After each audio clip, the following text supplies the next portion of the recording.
ఆగంటి సునీతా గోపీనాథ్ గారు అభ్యర్థి కొత్తదైనప్పటికీ వారికి ఇదివరకు రాజకీయ అనుభవం లేకపోయినప్పటికీ వారు కూడా నిజంగా చాలా కష్టపడ్డారు.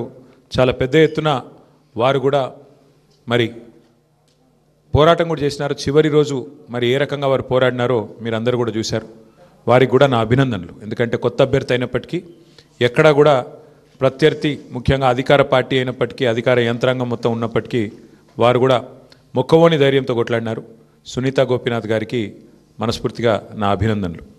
అట్లాగే బీఆర్ఎస్ పార్టీకి మరి ఓటేసిన జూబ్లీహిల్స్ ప్రజలకి మరి చివరి ఓటింగ్ శాతం ఇంకెంత తెలియదు, బట్ చాలా గణనీయంగా గౌరవప్రదంగా మా పార్టీకి కూడా ఓట్లు వచ్చినాయి. మరి మాకు ఓటేసిన జూబ్లీహిల్స్ ప్రజలందరికీ కూడా పేరు పేరున వారికి కూడా కృతజ్ఞతలు. సరే, సహజంగానే ఒక రాజకీయ పార్టీగా ఎన్నికల్లో దిగినప్పుడు గెలుస్తామనుకొని దిగుతాం, గెలుస్తామనుకొని కొట్లాడతాం, గెలవాలని కొట్లాడతాం. అట్లనే కొట్లాడినాం.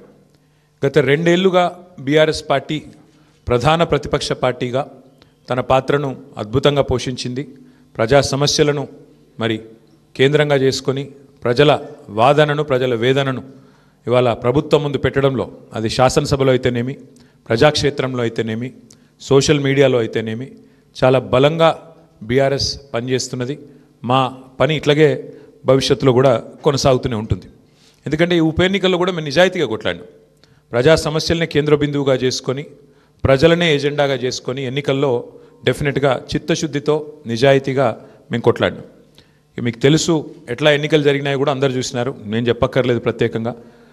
మరి మొత్తం ఎన్నిక ప్రచారం ముగిసేదాకా ఎట్లా జరిగింది, ప్రతి సర్వేలో కూడా బీఆర్ఎస్ గెలుస్తుందని ఎట్లా చెప్పింది, ఆ తర్వాత ఆఖరి 3 రోజులు ఏం జరిగింది, ఇదంతా ప్రజలు చూసినారు. నేను అందులోకి పోను, అవి చెప్పను. కానీ ఒకటి మాత్రం వాస్తవం, ఈ ఎన్నిక డెఫినెట్గా మరి మాకు కొత్త ఉత్సాహాన్ని ఇచ్చింది, కొత్త బలాన్ని ఇచ్చింది. ఎందుకంటే మరి స్పష్టంగా ప్రజలు ఒక తీర్పు ఇచ్చారు. ఈ రాష్ట్రంలో ప్రత్యామ్నాయం కేవలం బీఆర్ఎస్ మాత్రమే. ఇంకా అది అందులో అనుమానమే లేకుండా ఖచ్చితంగా ఈ ప్రభుత్వం ఏదైతే పనిచేస్తుందో వారికి ప్రత్యామ్నాయంగా పోరాడుతున్న ఒకే ఒక్క పార్టీ బీఆర్ఎస్ అనే మాట స్పష్టంగా ప్రజలు చెప్పారు. డెఫినెట్గా దాన్ని కూడా మేము మాకు ఒక సానుకూల అంశంగానే తీసుకుంటా ఉన్నాం. సరే, ఇక ఈ ఎన్నికల్లో ఏ రకంగా అధికార యంత్రాంగం మోహరించింది, ఏ రకంగా వారు పనిచేశారు, ఇవన్నీ కూడా మీ కళ్ళ ముందున్నాయి. నేను వాటి విషయంలోకి ఎక్కువగా పోను. 2014 నుంచి 2023 మధ్యన కూడా చాలా ఉప ఎన్నికలు మన రాష్ట్రంలో జరిగినాయి. దాదాపు 7 ఉప ఎన్నికలు జరిగినాయి. ఈ 7 ఉప ఎన్నికలు పాలేరు కానీ, నారాయణ ఖేడ్ కానీ, హుజూర్ నగర్ కానీ, దుబ్బాక కానీ, నాగార్జున సాగర్ కానీ, హుజూరాబాద్ కానీ, మునుగోడు కానీ, ఈ అన్ని ఉప ఎన్నికల్లో మీరు ఆ రోజు కనుక గమనించినట్టయితే అప్పటి ప్రతిపక్ష పార్టీ కాంగ్రెస్ పార్టీ, ప్రధాన ప్రతిపక్ష పార్టీ, ఒక్క ఉప ఎన్నికల్లో కూడా గెలవలేదు. 7 ఉప ఎన్నికల్లో మేము దాదాపు అన్ని గెలిచాం, దాదాపు 5 గెలిచాం, ఒక 2 ఓడిపోయాం అంతే తప్ప మరి ప్రతిపక్షంలో ఉన్న కాంగ్రెస్ పార్టీ ఆనాడు ఒక్క ఉప ఎన్నికల్లో గెలవకపోయినా చివరికి మళ్ళీ 2023 సార్వత్రిక ఎన్నికల్లో వారు విజయం సాధించారు, గవర్నమెంట్ కూడా ఫామ్ చేశారు.